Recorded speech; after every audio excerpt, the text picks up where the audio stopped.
Good day, all the metaphysical mysteries watchers and listeners. We have a fantastic guest with us today, extremely well known around the world, Tricia McCannon. She's an author, she's a researcher, she is a mystic, among many other things. And she's also going to be one of the main speakers at the Expand conference in Atlanta here in the first week of June.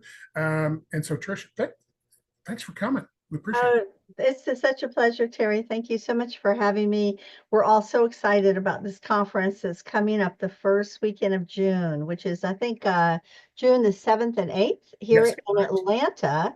And there's already a lot of people signed up for it. So I'm hoping our viewers will get a chance to come. Fantastic. So, I said you have all this behind you. You got a lot in front of you too. But if you could give an abbreviated, I will tell to all the listeners and the watchers, you can find her. Just Google Tricia McCannon. You'll pick up everything that's out there, which is a wide volume of things from across the metaphysical spectrum. And so, but you give us your best abbreviated who you are, if you would. Okay, well, thank you so much for saying that. I'm an author. I've written 5 books that are already out there. You can find me on Amazon, and of course with my publisher, Inner Traditions. And I am also a mystic and a clairvoyant. I've probably read for over 6,000 people all over the world and continue to do readings and do a lot of healing work. Being a mystic, I've always seen past lives. I've gone back to Atlantis and Lemuria. Since the time I was a little girl. I grew up across from a great forest. So I found as I would contemplate, at age 7 or 8, sitting in the forest, I began to see the divas and the elementals. And in no time at all, I think because humans don't normally see them, they told the overlighting angel of that forest to come and talk to me. And so he did. And he began to teach me about the multidimensional nature of reality and the great chain of being, as the ancients called it. So from the time I was little, I was having beautiful mentors and teachers and spiritual guides with the angelic beings, with divinities, with higher consciousness beings. And so this is what I'm going to be talking about, of course, at the conference, the Expand conference in June of this year. And I've, of course, written a number of books about these kinds of subjects because there are many different kinds of spiritual guides. On Saturday of the conference, there's 6 of us really amazing speakers, and I give my hat, tip my hat to each one of them because they're all amazing. Oscar Meadow Casada, who is talking about shamanism, Lisa Barnett, who, like me, reads the Akashic Records, Simran Singh, who's just going to be doing wonderful ceremony opening and closing. Freddie Silva, who's amazing. He's a British researcher who has like 7 or 8 or 9 books out. And he's like me, he's very grounded. He's historical. He was an art director, so he's a high visual like I am as a teacher, as a spiritual teacher. Also Suzanne Giesman, who kind of came onto the circuit about a year or 2 ago and has had a lot of success. And she was a consultant for the Joint Chiefs of Staff at the Yeah, Pentagon for she retired as a commander in military. the U.S. Navy. Yeah, and she lost her, I think, Stepdaughter, stepdaughter. adopted daughter, Yes. and she was so grief-stricken, she started going to mediums, and she discovered she was a medium. So Saturday is going to be really a packed day with all of us speaking, and I speak with slides because I really actually want to show the evidence or the proof. As you know, my books have 500 to 1,200 footnotes and 100 pages of back matter and over 100 illustrations because my dad was a lawyer, and I'm a very serious researcher. And so it's not only am I a mystic, but I actually try to show you the proof of it. And then on Sunday, we're doing intensives. So we're doing 4-hour intensives, 3 and 4 hour intensives. So I'm going to give people a chance to really connect with their guides, where I'm showing real images of fairies. I'm not kidding. Little dragons, small dragons, which are really interesting, angels, masters, divinities, shamanic animals, and nature spirits and guardians of the land, and how to communicate with them. And so when you asked me about my books, for the Common Sentient series, which is all of us are authors for that series, it's through sacredstories.com. And you can find out about the conference or register for it by going to sacredstories.com. I have written this particular book, and each one of these wonderful people have also written a book. But those of you who followed my work, I kind of began with Dialogues with the Angels, which is a great story. It starts when I'm 8 years old, and that angel comes and teaches me. So it's masters and magic and angels and so forth. Then I went on to write a book. Took me 3 years to write this book about the lost years and secret teachings of Jesus and his time among the mystery schools, this one has 1,200 footnotes, and it's very profound. It's really a tour de force of the mysteries. This book, people seem like they're just crazy about the Sophia. This is really about the secret teachings of Isis and Mary Magdalene. Most people don't know that the Gnostics collected over 250 sayings of Mary Magdalene, who, of course, was appointed by Jesus as the teacher of the inner mysteries, where Peter was the outer church. This book, this one's the Angelic Origins of the Soul. This sort of really gives you an overview of who we are as a soul, how we come from the higher realms, what we're doing down here, what this Earth School is all about, what the lessons are that all of us are having to master, which is many times why the masters will say that it takes at least over 1,000 lifetimes to begin to achieve mastery. I work very much with the masters.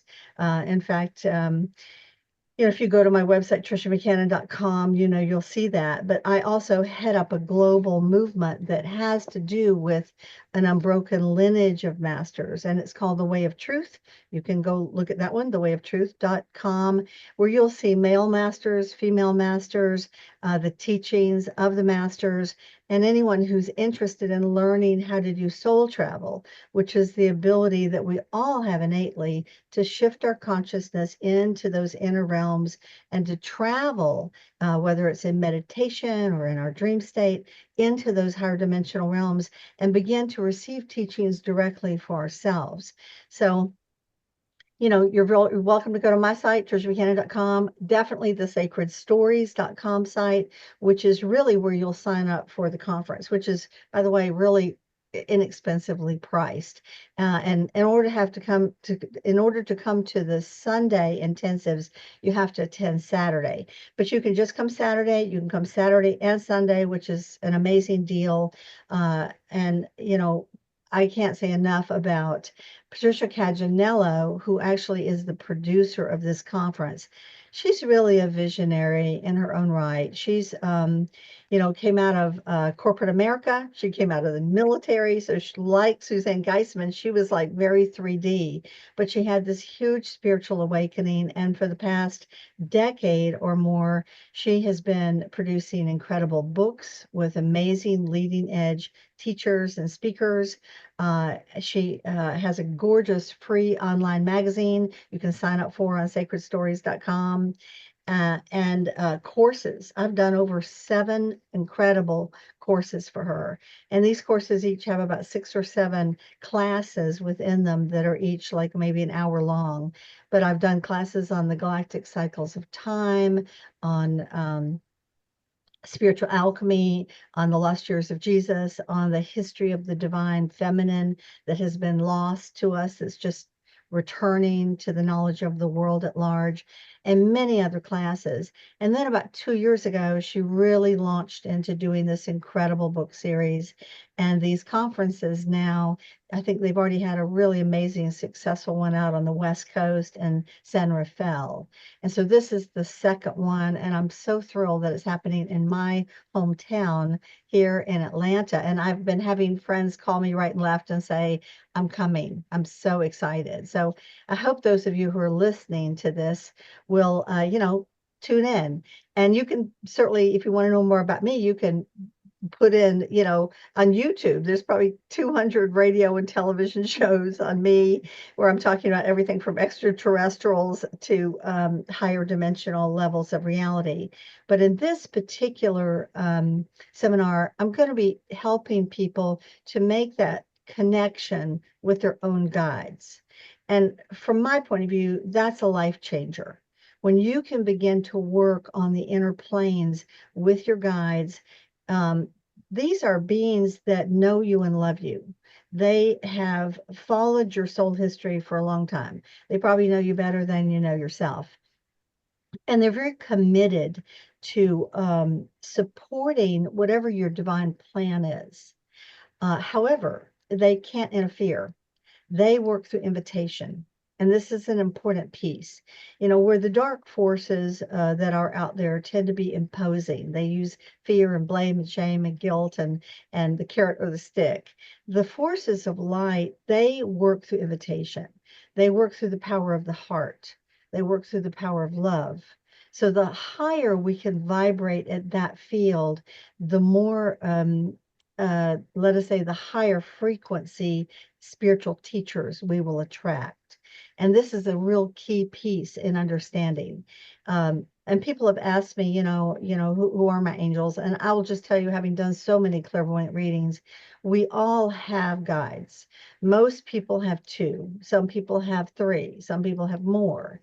Um, and angels are really, if you think about it, selfless beings. A lot of times we don't listen to them. Imagine working a job where there's no acknowledgement, no credit, definitely no money because they don't need it in the spiritual realms, and where the person that you're trying to help nudge in the right direction isn't paying you any attention. I mean, talk about selfless service. So when we make that connection with our guides, we begin to be able to listen to a higher wisdom. And of course, free will is, always reigns, unless we give our free will away. And Right. the beings of light are not about that. They are about trying to help you become self-aware enough and heart consciousness enough that you begin to work in harmony with the flow of the universe, as opposed to going against your divine purpose. Right. Well, I will. That's a tremendous amount of things we could talk about today. I just want to point out to the viewers, listeners, that we're going to have all six of you excellent speakers on the show. And so you get a little preview here from all of them. So if that inspires you to get your butt down to the conference, then by all means, get your butt down to the conference, or up if you're in Florida, I guess. So, but nonetheless, Tommy, you had an opening question you had for Tricia. Yeah, I'm always curious with that vast background, what stands out as for you the area that's most powerful for you or that you most resonate with? Actually, for me, it's all the same conversation, but it's like a multi-dimensional chess game. Okay. Down here, who are we as Earth humans? And our guides help us to navigate being down here. So our guides are very essential. And you can talk about angels or shamanic animals or divinities. The divinities do work at a higher level. And by divinities, what I mean is there are long-lived beings who live sometimes for millions of years or hundreds of thousands of years, um, and who are committed to the evolution of the human race. I would call them lawful divinities. In other words, they are working in alignment with Ma'at, which is what the Egyptians called cosmic law, which is justice, kindness, compassion, order, and so forth. So those are also beings that have been my teachers. So when we start moving in that direction, we wind up dealing with beings who may or may not have really even needed to come to Earth, but they chose as, let's say, avatars to come down here, bring a message of light and love, which half the time we kill them because we're so, thick and uh, attached to our human desire for power and greed and all the things we've seen in the world. So that leads us into the conversation about the goddesses or Jesus or Krishna or some Horus or some of the beings that are real people, whether they were from another planet or they were from here, but they came to be inspirers for the human race. Do they want us to worship them? No. Okay. The more enlightened you are, the less interested you are in anybody worshiping you. Respect, honor, love, appreciation, gratitude, yes. But the more empowered a being is in the light, the more they want to help you to remember your own divinity, to awaken that divinity within you. This is true of angels. This is true of masters. This is true of those who serve at higher dimensional levels, which is what I'm calling divinities. Okay. Mhm. Again, everyone's working for God or the great creator or the source or Atum or Sugmad.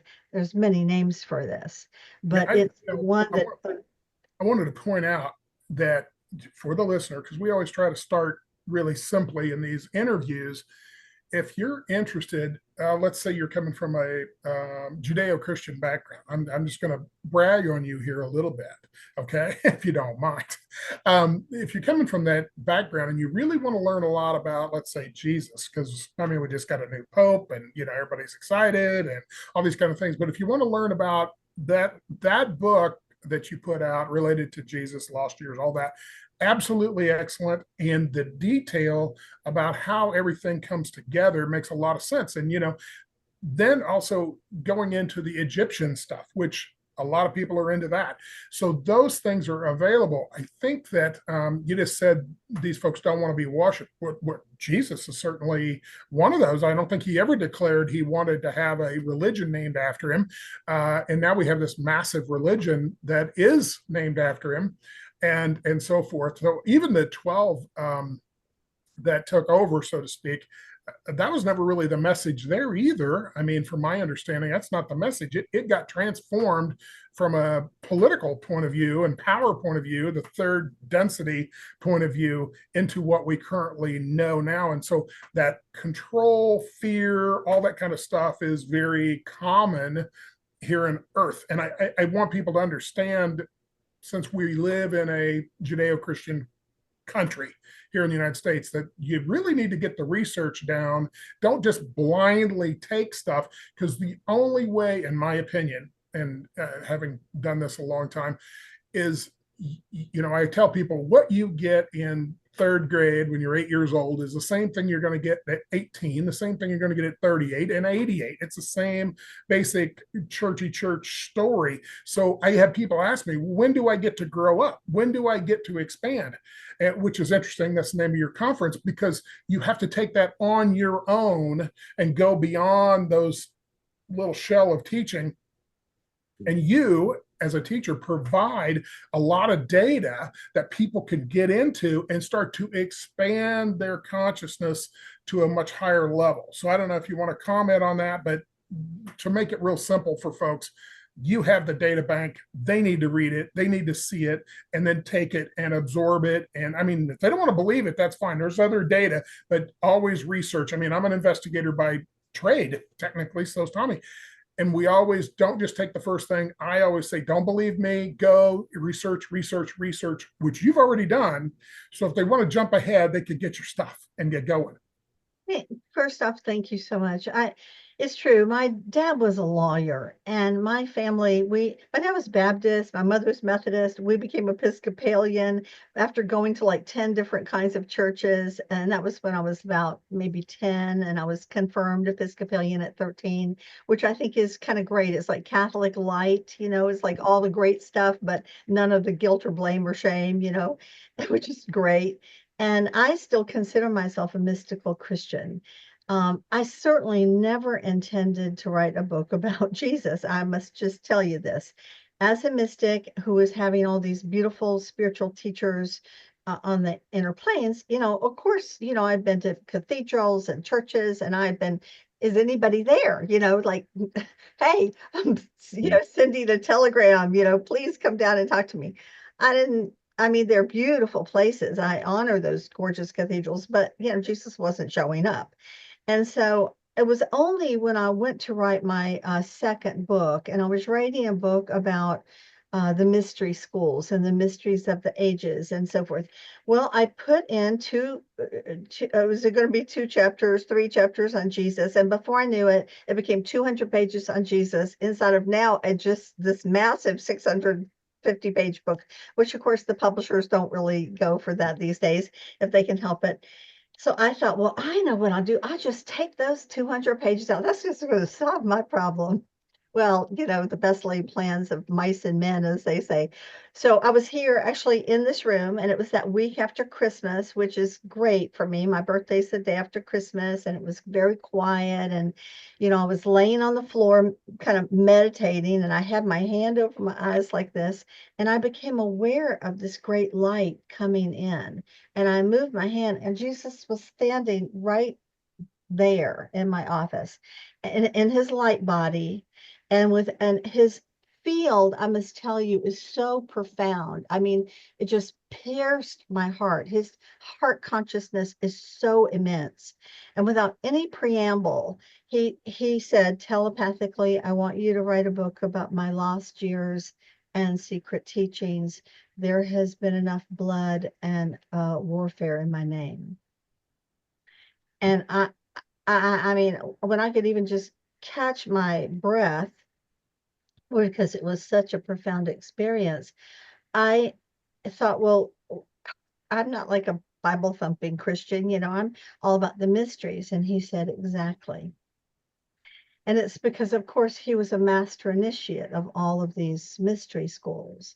Yes. And so, I was thinking, I have an older sister who's married to a preacher, and they're fundamentalists. And in the name of Jesus, they've created a lot of pain and suffering in our family through judgment and separation and so forth. And I thought, oh my God, they'll burn me at the stake again. And so, what to do? And so, I laid there and I thought, well, okay, what would happen? And it was so interesting. Jesus followed my every thought. He didn't interfere. He didn't intrude, but I could tell he was following every single thing I was thinking. And I was thinking, well, in my clairvoyant readings, I often see that the person's wounding pattern, which let's call it their karma, although there's obviously good karma too, leads, if they don't run from it, if they use it as a springboard, it leads to their dharma or their life's mission, their life's work.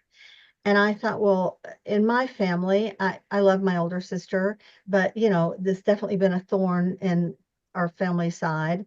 And I thought, well, I guess that's been my karma to be born into that family. And so it would be interesting if my dharma was to write a book. I've been collecting all these secret documents about Jesus my whole life. Okay. And so then I thought, well, goodness gracious, Jesus obviously knew when he signed up for this mission what was going to happen. And if he can do that, I can write a darn book. Okay. So, all right, I'll do it. And so I committed. So this particular book took me 3 years to write. I had to refinance my house twice, but the masters were in my house day and night. I slept in the guest room. This is on the second floor of my house over there because they were waking me up at all hours and my computer's like 20 feet away. So I took it very seriously when you commit to a person like that. And they had to pull this for all the 1,200 footnotes and 100 pages of back matter and going through all these lands and the mystery schools and what he taught and so forth. I still had to pull a lot of things out. And so in the Return of the Divine Sophia, Healing the Earth Through the Lost Wisdom Teachings of Jesus, Isis, and Mary Magdalene, there's about 5 chapters of his hidden secret teachings, plus Mary Magdalene's that was after the crucifixion, when she continued to teach in France and Britain. And once a year or once every 3 years, the Gnostic Christians would come together on the Isle of Cyprus, where Joseph of Arimathea had a palace. And for a month, they would be there, and she was always the teacher in the morning, and then others could teach or speak or talk in the afternoon. And so that's how this book came to be, with 500 footnotes and 100 pages of back matter.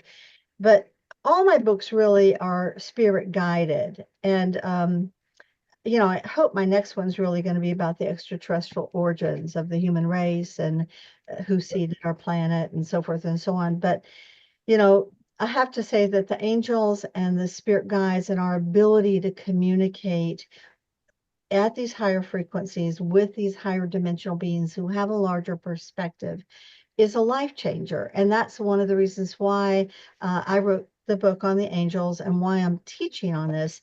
And I want to say that the format of these books is very interesting.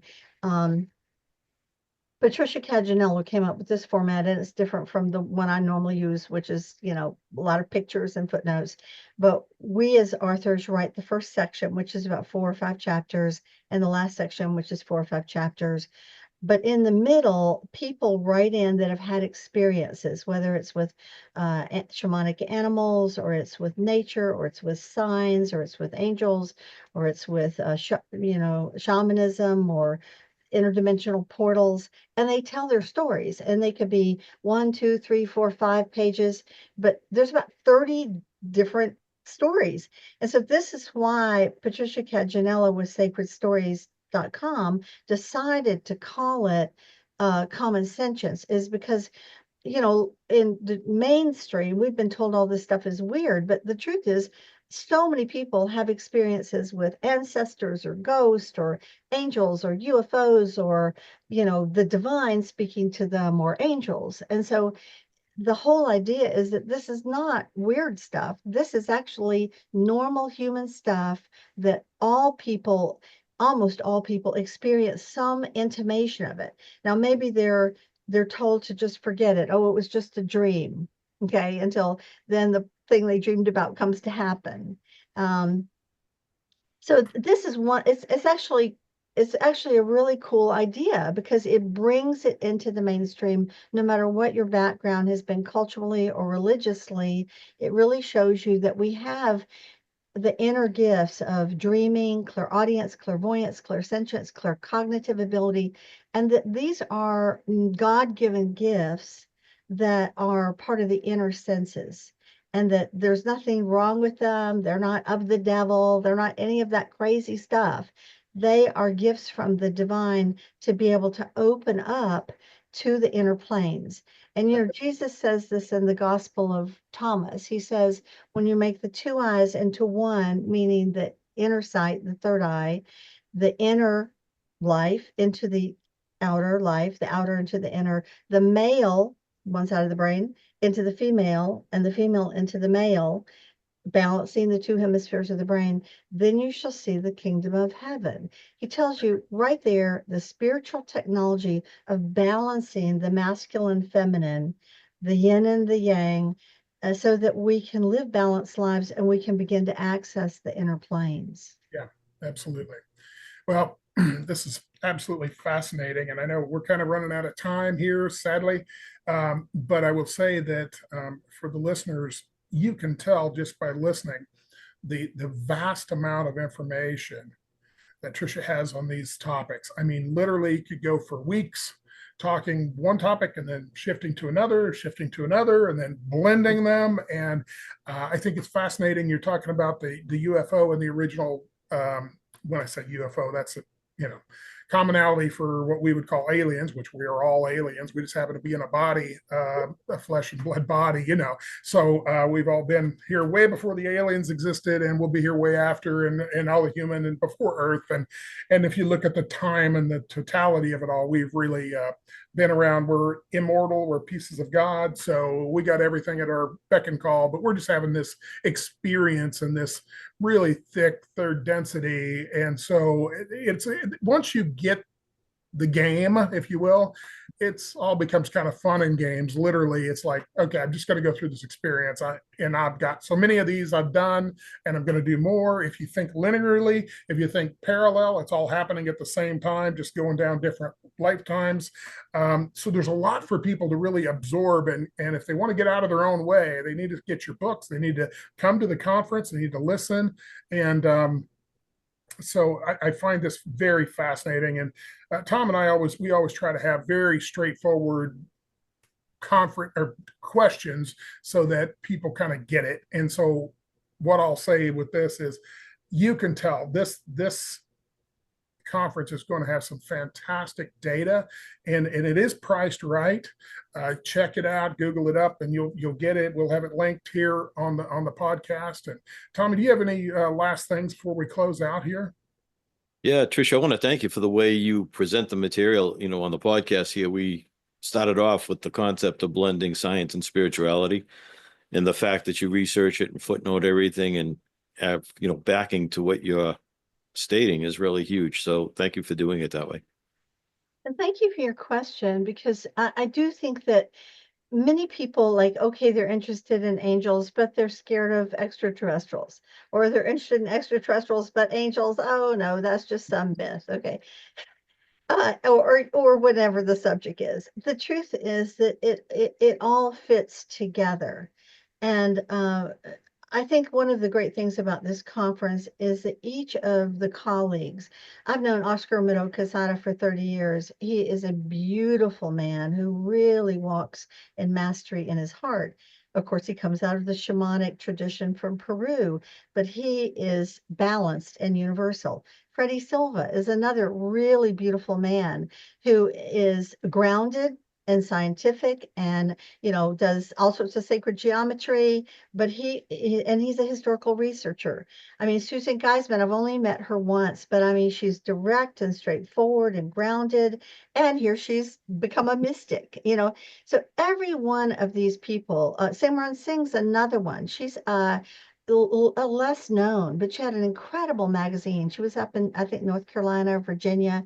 And she's just, I mean, these are beautiful souls, and they're wise teachers, and they're not pushy, but they are rich in their groundedness and in their spirituality. And so that's what you guys are about too. And that's one of the things that's such a pleasure. And a lot of our listeners are like that.